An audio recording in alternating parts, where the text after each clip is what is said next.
আসসালামু আলাইকুম, স্বাগত জানাচ্ছি চ্যানেল আই সংবাদে। আমি রিদিতা রেজা। শুরুতেই জানিয়ে দিচ্ছি ফ্রেশ আটা ময়দাসূচি সংবাদ শিরোনাম। বাংলাদেশি পণ্যে আরো ৩৫% শুল্ক দিয়ে প্রধান উপদেষ্টাকে ট্রাম্পের চিঠি। ওয়াশিংটনে বাণিজ্য উপদেষ্টার নেতৃত্বে দুদিনের বৈঠক শুরু বৃহস্পতিবার। দর কষাকষি করে দ্রুতই শুল্ক কমিয়ে আনতে ব্যবসায়ীদের পরামর্শ। নতুন শুল্ক আরোপের কারণে সামনে দুঃসময় আসছে মনে করেন বাণিজ্য বিশ্লেষকরা। ভিন্নমত পোষণ ও কথা বলার স্বাধীনতায় গণতন্ত্রের প্রকৃত সৌন্দর্য। বিএনপি সবসময় ভিন্ন মতের প্রতি শ্রদ্ধাশীল বললেন মির্জা ফখরুল। আর যাতে আধিপত্যবাদ না আসে সেজন্য সংগ্রাম চালিয়ে যেতে নাহিদ ইসলামের আহ্বান। আবরার ফ্যাসিবাদ বিরোধী লড়াইয়ের মাইল ফলক মন্তব্য। এবং সিরিজ নির্ধারণী ম্যাচে শ্রীলঙ্কার দেওয়া 286 রানের টার্গেটে ব্যাট করছে বাংলাদেশ। ৬২ রানে ৩টি উইকেট হারিয়ে চাপে পড়েছে টাইগাররা।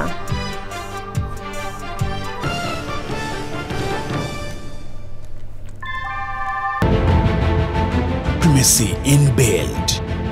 German technology, Bangladesh's first thermix rod. Salam Steel Thermax.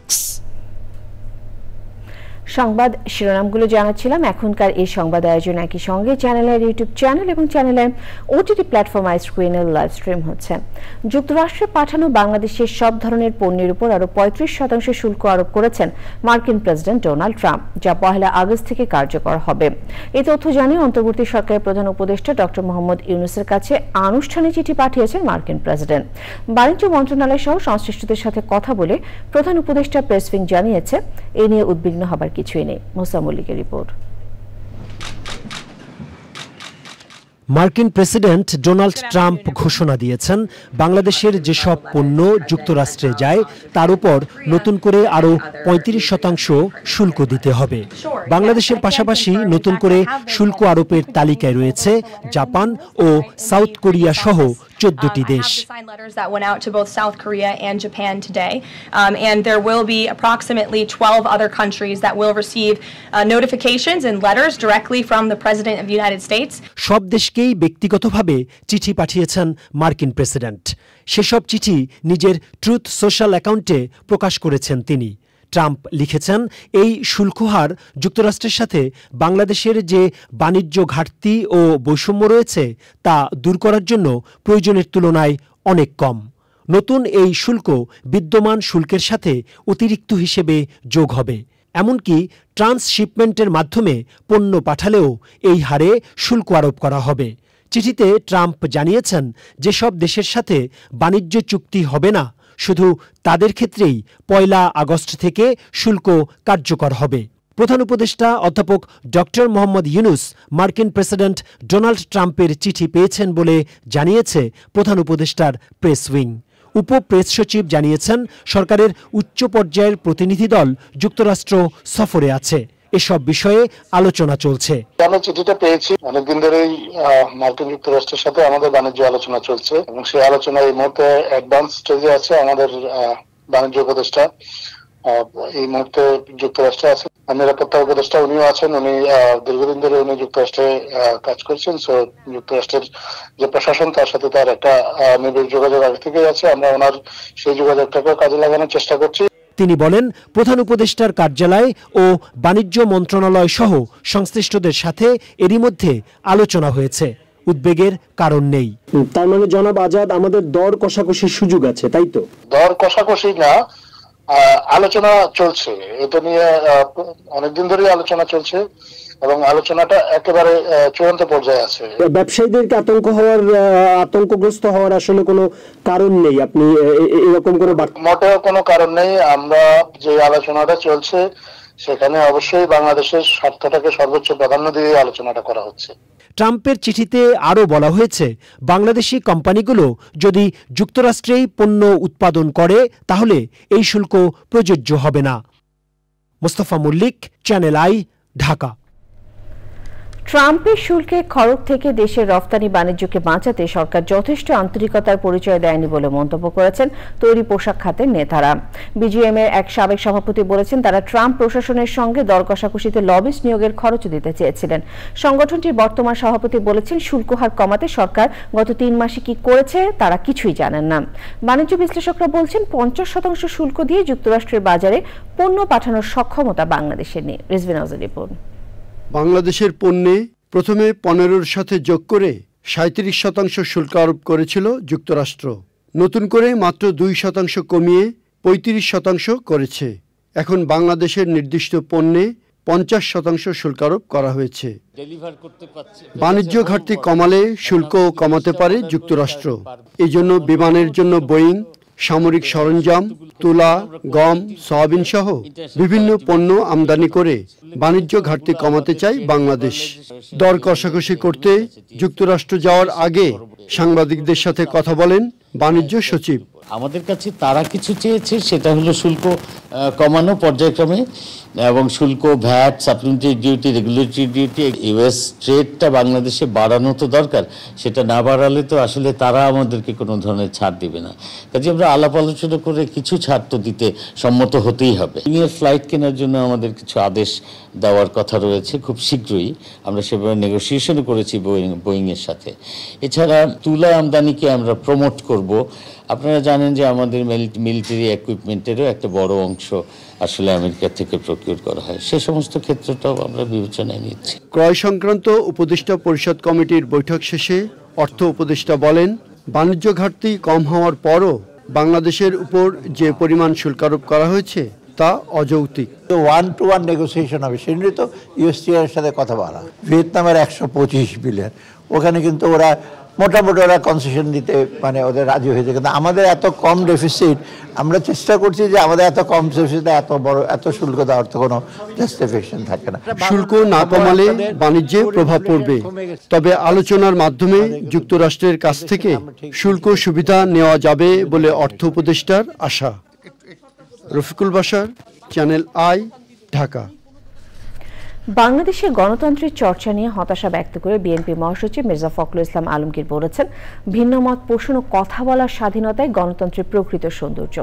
গণতান্ত্রিক দল হিসেবে বিএনপি সবসময় ভিন্ন মতের প্রতি শ্রদ্ধাশীল। মঙ্গলবার বাংলা একাডেমিতে একটি অনুষ্ঠানে তিনি বলেন, তরুণরা রাজনীতিতে আগ্রহী হলে তারা দেশ গঠনে আরও বেশি ভূমিকা রাখতে পারবে। ঢাকা কলেজ ডিবেটিং সোসাইটি এবং দ্য বাংলাদেশ ডায়ালগ যৌথভাবে আয়োজন করে সিভিল ডিসকোর্স ন্যাশনালস 2025। বাংলাদেশের ভবিষ্যৎ নিয়ে আশা প্রকাশ করে তিনি বলেন, তরুণদের মেধা যোগ্যতাকে কাজে লাগালে বাংলাদেশ বিশ্বের বুকে মাথা উঁচু করে দাঁড়াবে।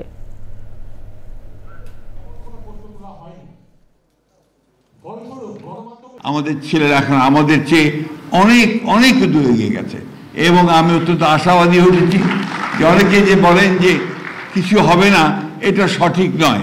আরো ভালো সময় আসবে, এবং আমাদের এই ছেলেরা যারা আজকে এত চমৎকার অনুষ্ঠান করছে, এত চমৎকার চিন্তা করছে, এত চমৎকার ভাবছে দেশ নিয়ে নিজেকে তৈরি করার জন্যে, সেখানে নিঃসন্দেহে আমার ভবিষ্যৎ অত্যন্ত ভালো। আমি ভবিষ্যৎকে ব্রাইট দেখি। আগামীতে কোনো রাজনৈতিক দল যাতে আধিপত্যবাদ কায়েম করতে না পারে সেজন্য লড়াই সংগ্রাম অব্যাহত থাকবে বলে জানিয়েছেন জাতীয় নাগরিক পার্টি আহ্বায়ক নাহিদ ইসলাম। 8ম দিনের পদযাত্রা শেষে নাহিদ ইসলাম বলেন, আবরার ফাহাদ ফ্যাসিবাদ বিরোধী লড়াইয়ে অন্যতম মাইল ফলক। তার দেখানো পথ ধরেই জাতীয় নাগরিক পার্টি রাজনীতি করছে। কুষ্টিয়া ও মেহেরপুর প্রতিনিধির পাঠানো তথ্য ভিডিওচিত্রে তাফিমুল ইসলামের রিপোর্ট। দেশ গড়তে জুলাই পদযাত্রার 8ম দিনে কুষ্টিয়ায় বুয়েট শিক্ষার্থী আবরার ফাহাদের কবর জিয়ারতের মধ্য দিয়ে জুলাই পদযাত্রা শুরু করেছে জাতীয় নাগরিক পার্টি এনসিপি। আবরার ফাহাদের কবর জিয়ারতের পর বৃষ্টি উপেক্ষা করে কুষ্টিয়া শহরের বিভিন্ন স্থানে পদযাত্রা করে এনসিপি। পদযাত্রা শেষে এক পথসভায় কথা বলেন এনসিপির শীর্ষ নেতারা। বলে, নতুন বাংলাদেশে কোনো প্রকার দুর্নীতি ও চাঁদাবাজি থাকবে না। আমরা কোনো চাঁদাবাজদেরকে ছাড় দেব না, আমরা সিন্ডিকেটকে ছাড় দেব না, আমরা সন্ত্রাসকে ছাড় দেব না। চারপাশে ষড়যন্ত্রের গন্ধ, অনেক এস্টাবলিশমেন্ট নাকি নতুন বাংলাদেশ চায় না, অনেক চাঁদাবাজ নাকি নতুন বাংলাদেশ চায় না, অনেক ককটেলবাজ নাকি নতুন বাংলাদেশ চায় না। আমার কুষ্টিয়ার রাস্তাটা পরিষ্কার হওয়া লাগবে, আমাদের কুষ্টিয়াতে যত ধরনের দুর্নীতির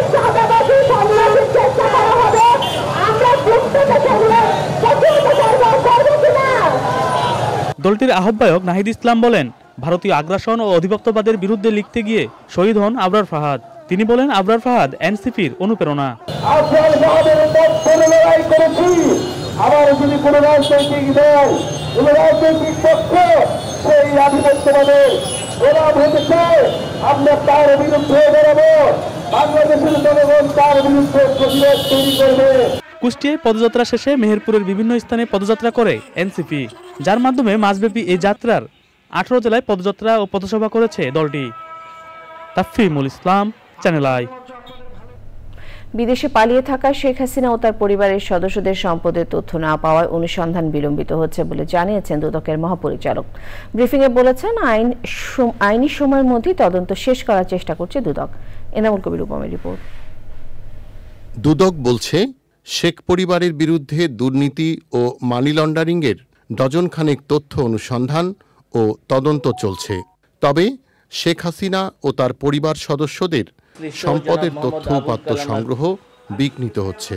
দেশের বাইরে থেকে অনেক তথ্যাদি আমাদের সংগ্রহ করতে হয়, যেগুলিতে আমরা মিউচুয়াল লিগ্যাল অ্যাসিস্ট্যান্স রিকোয়েস্ট পাঠিয়েছি অনেক জায়গা থেকে। এখনও আমরা দালিলিক প্রমাণাদি সংগ্রহ করতে পারিনি, সেই কারণে কিছুটা সময় লাগছে এবং এটা পাওয়া সাপেক্ষে নিশ্চয়ই তারা তাদের প্রতিবেদন দাখিল করবেন। বিদেশে পালিয়ে থাকা শেখ হাসিনা ও তার পরিবারের সদস্যদের দেশে ফিরিয়ে আনতে প্রয়োজনে তৎপরতা চালানো হবে বলছে দুদক। দেশের বাইরে পলাতক থাকলে সেই ক্ষেত্রে আমাদের কোনো অনুসন্ধান বা তদন্ত কার্যক্রম এই জন্য বিঘ্নিত হবে না। তাদের অনুপস্থিতিতেই অনুসন্ধান তদন্ত কাজ চলমান থাকবে। আমাদের যে টাইম ফ্রেম আছে সেটা অনুসরণ করেই তারা চেষ্টা করছে রিপোর্ট যথাসময়ে দাখিল করার জন্য। কুমিল্লা থেকে নির্বাচিত সাবেক সংসদ সদস্য আবুল কালাম আজাদের বিরুদ্ধে সম্পদের তথ্য অনুসন্ধান শুরু হয়েছে বলে ব্রিফিংয়ে জানানো হয়। Enamul Kabir Rupam, channel I, Dhaka. প্রশাসন সহ ভোটের সাথে সম্পৃক্তদের ভাবমূর্তি পুনরুদ্ধারের সামনে নির্বাচন একটি সুযোগ হিসেবে দেখছেন প্রধান নির্বাচন কমিশনার এএমএম নাসির উদ্দিন। বলেছেন, ভোটাররা নির্বিঘ্নে পছন্দের ব্যক্তিকে ভোট দিতে পারলেই বলা যাবে ভোটের অধিকার প্রতিষ্ঠা পেয়েছে। আরও এক অনুষ্ঠান শেষে সিইসি বলেন, বিগত 3 নির্বাচনকে বৈধতা দেওয়া বিদেশি পর্যবেক্ষকরা এবারে নির্বাচনে আসার সুযোগ পাবে না। নাজিব বেগের রিপোর্ট। জাতীয় সংসদ নির্বাচনকে সামনে রেখে রাজনৈতিক দলগুলোর পাশাপাশি ইসির সাথে মাঝে মধ্যেই বৈঠক করছেন বিভিন্ন দূতাবাসের প্রতিনিধিরা। মঙ্গলবার সিইসির সঙ্গে বৈঠক করেন ঢাকায় Canadian high commissioner Ajit Singh. পরে সিইসি জানান, আগামী নির্বাচনের প্রস্তুতি জানতে চেয়েছে কানাডা। বিগত 3 নির্বাচনে বিদেশি পর্যবেক্ষকদের নিয়েও কথা বলেন তিনি। যে সমস্ত পর্যবেক্ষক গত 3টা নির্বাচনকে সার্টিফিকেট দিয়েছে যে খুব সুন্দর নির্বাচন হয়েছে, অ্যাকসেপ্টেবল ক্রেডিবল নির্বাচন হয়েছে, তো তাদেরকে কি আমাদের নেওয়া উচিত? আমরা নিব, দেখে শুনে নিব যারা ডিপেন্ডেবল, রিলায়েবল এবং যাদের এক্সপিরিয়েন্স আছে। এরপর নির্বাচন বিষয়ক সাংবাদিকদের সংগঠন আরএফইডির কর্মসূচিতে যোগ দেন সিইসি ও 3 কমিশনার। আগামী নির্বাচন সুষ্ঠু করতে নির্বাচন সংশ্লিষ্টদের তাগিদ দেন সিইসি।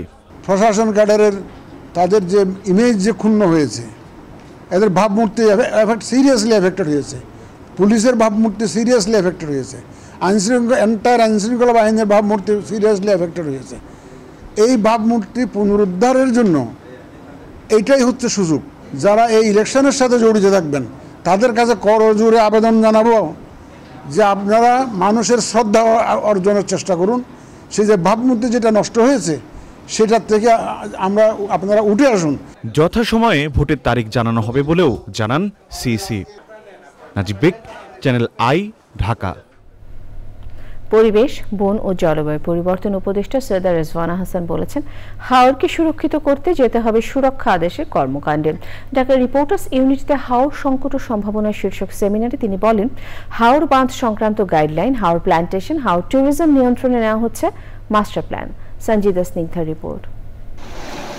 প্রতি বছর অকাল বন্যা, দুর্বল বাঁধ, পানি নিষ্কাশনের অভাব ও জলবায়ু পরিবর্তনের কারণে বিপর্যয়ের মুখে হাওর অঞ্চলের মানুষ। এমন বাস্তবতায় ঢাকার নেত্রকোনা সাংবাদিক ফোরাম আয়োজিত হাওর সংকট ও সম্ভাবনা শীর্ষক সেমিনারে সংকট মোকাবেলায় সমন্বিত উদ্যোগে জোর দেন বক্তারা। হাওর অঞ্চলের সার্বিক উন্নয়নে বাঁধ ব্যবস্থাপনা, সবুজায়ন ও পরিবেশ বান্ধব পর্যটন বিকাশে উদ্যোগের কথা জানান পরিবেশ উপদেষ্টা। 4টা পলিসি আমরা কাজে হাত দিয়েছি। একটা হচ্ছে হাওর মাস্টার প্ল্যান, একটা হচ্ছে হাওর গাইডলাইন অন এমব্যাঙ্কমেন্ট, একটা হচ্ছে হাওরে প্ল্যান্টেশন, আর একটা হচ্ছে হাওরে ট্যুরিজম। এই প্ল্যান্টেশন খালি করলে হবে না, সুরক্ষার জন্য আমাকে একটা মেকানিজম খুঁজে বের করতে হবে। হাওরে ট্যুরিজম নিয়ন্ত্রণে সুরক্ষা দেশের খসড়াটা প্রস্তুত করছি এবং আশা করি এটা চূড়ান্ত করে দেব। হাওর অঞ্চলের জীববৈচিত্র্য রক্ষায় কার্যকর উদ্যোগের আহ্বান পরিবেশবাদীদের। Sanjida Snigdha, Channel I, Dhaka. Series নির্ধারণী ম্যাচে শ্রীলঙ্কার দেওয়া 286 রানের টার্গেটে ব্যাট করছে বাংলাদেশ। ব্যাটিংয়ে নেমে 62 রানে 3টি উইকেট হারিয়ে বিপদে পড়েছে টিম টাইগার্স। ওপেনার পারভেজ ইমন 44 বলে 28 রান করেছেন। তানজিদ তামিম 17 রান করে প্যাভিলিয়নে ফিরেছেন। নাজমুল হোসেন আউট হয়েছেন 0 রানে। আপনারা দেখছিলেন এই মুহূর্তে বাংলাদেশের স্কোর 4 উইকেটে 121 রান। সময় হলো বিরতি নেবার। বিরতির পর আরো সংবাদের সাথে জানিয়ে ফিরব। যুক্তরাষ্ট্রের টেক্সাসে বন্যায় প্রাণহানি বেড়ে 104, মৃতদের মধ্যে গ্রীষ্মকালীন ক্যাম্পে অংশ নেওয়া 27 শিশু।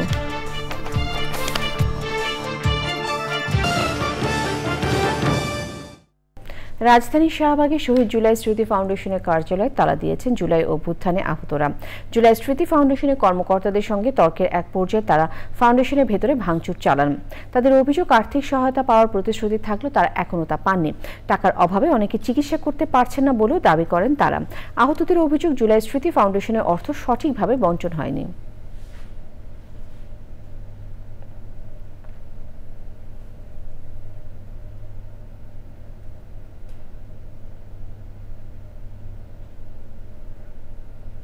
আমিন জুয়েলার্স আন্তর্জাতিক সংবাদ।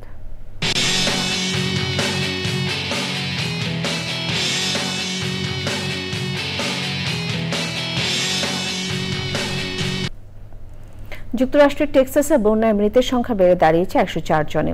এখনও নিখোঁজ রয়েছে অনেকে। নিহতদের মধ্যে একটি গ্রীষ্মকালীন ক্যাম্পে অংশ নেওয়া 27 শিশু রয়েছে। এছাড়া কার কাউন্টিতেই প্রাণ হারিয়ে হয়েছে 75 জনে।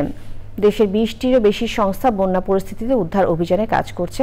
হোমল্যান্ড সিকিউরিটি বিভাগ জানিয়েছে, কোস্টগার্ডের এক সাঁতারু উদ্ধার অভিযানে নেমে এখন পর্যন্ত জীবিত 165 জনকে উদ্ধার করতে পেরেছেন। টেক্সাসে আবহাওয়া অফিস জানিয়েছে, 2-1 দিনের মধ্যে বৃষ্টিপাত কমতে পারে। বৃষ্টিপাত কমলেও টেক্সাসে কয়েকটি নদীর পানি আরও বাড়তে পারে বলে জানিয়েছে আবহাওয়া অফিস। কৃষি সংবাদ।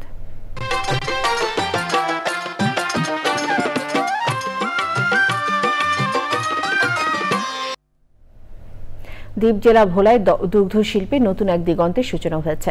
প্রথমবারের মতো নৌযানে কুলিং ট্যাঙ্কারের মাধ্যমে দুর্গম চলাচল থেকে শুরু হয়েছে দুধ সংগ্রহ।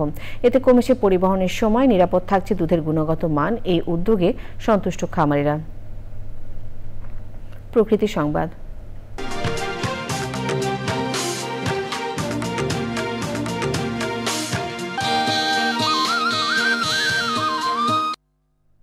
টানা বৃষ্টিপাতে ফেনী শহরে ভয়াবহ জলাবদ্ধতা সৃষ্টি হয়েছে। সকাল 9টা পর্যন্ত জেলায় 24 ঘন্টায় 233 মিলিমিটার বৃষ্টিপাত রেকর্ড করা হয়েছে, যা এবছরের সর্বোচ্চ বৃষ্টিপাত বলে জানিয়েছে ফেনী আবহাওয়া অফিস। শহরের শহীদ শহীদুল্লাহ কায়সার সড়ক, Daktarpara, Mizan road, college road সহ বিভিন্ন এলাকায় জলাবদ্ধতায় চরম দুর্ভোগের শিক্ষার্থী, চাকরিজীবী ও খেটে খাওয়া শ্রমজীবীরা। ড্রেনেজ ব্যবস্থা ভালো না থাকায় ধীর গতিতে পানি নামছে। সড়কে রিকশা সহ অন্যান্য যানবাহন কম থাকায় পায়ে হেঁটে গন্তব্যে যেতে হচ্ছে। এদিকে বাড়ছে সীমান্তবর্তী মুহুরী, কহুয়া ও সিলোনিয়া সহ 3টি নদীর পানি, তবে তা এখনও বিপদসীমার নিচে রয়েছে বলে জানিয়েছে পানি উন্নয়ন বোর্ড। এক্সিম ব্যাংক বাণিজ্য সংবাদ।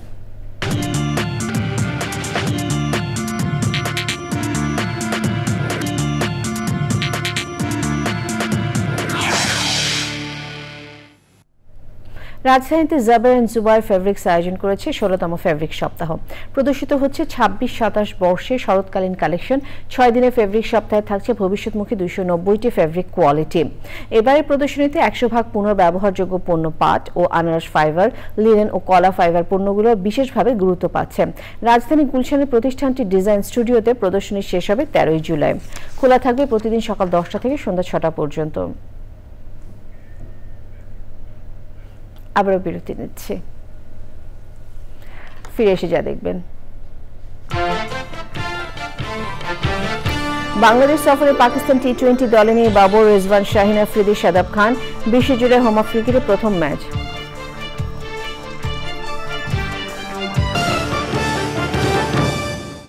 খেলার খবর।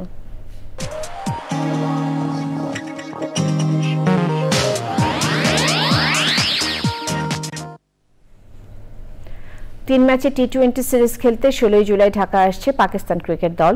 বাংলাদেশের বিপক্ষে 3 ম্যাচে টি-20 সিরিজের জন্য সালমান আগাকে অধিনায়ক করে 15 সদস্যের স্কোয়াডও ঘোষণা করেছে পাকিস্তান ক্রিকেট বোর্ড। তারুণ্য নির্ভর পাকিস্তানের স্কোয়াডে সুযোগ পাননি সাবেক অধিনায়ক বাবর আজম, মোহাম্মদ রিজওয়ান ও 2 পেসার শাহিন আফ্রিদি এবং নাসিম শাহ। ইনজুরিতে বাদ পড়েছেন আরও এক পেসার হারিস রৌফ ও লেগ স্পিনার শাদাব খান। প্রথমবার পাকিস্তান দলে ডাক পেয়েছেন উদীয়মান পেসার সালমান মির্জা ও ব্যাটসম্যান আহমেদ ড্যানিয়েল। মিরপুরে হোম অফ ক্রিকেটে 20, 22 ও 24 জুলাই বাংলাদেশ ও পাকিস্তান সিরিজের 3টি ম্যাচ অনুষ্ঠিত হবে। মে মাসে ঘরের মাঠে 3 ম্যাচে টি-20 সিরিজের সবকটিতে পাকিস্তান হারিয়েছিল বাংলাদেশকে। সবশেষে ফ্রেশ আটা ময়দাসূচি সংবাদ শিরোনামগুলো আরও একবার। বাংলাদেশি পণ্যে আরো 35% শুল্ক দিয়ে প্রধান উপদেষ্টাকে ট্রাম্পের চিঠি।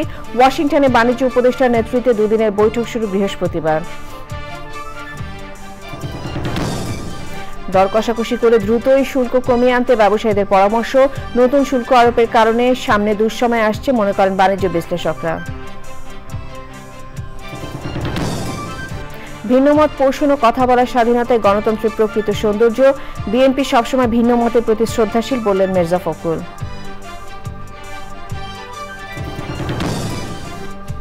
আর যাতে আধিপত্যবাদ না আসে সেজন্য সংগ্রাম চালিয়ে যেতে নাহিদ ইসলামের আহ্বান। আবরার ফ্যাসিবাদ বিরোধী লড়াইয়ের মাইল ফলক মন্তব্য। এবং সিরিজ নির্ধারণী ম্যাচে শ্রীলঙ্কার দেওয়া 286 রানের টার্গেটে ব্যাট করছে বাংলাদেশ। 62 রানে 3টি উইকেট হারিয়ে চাপে পড়েছে টাইগাররা।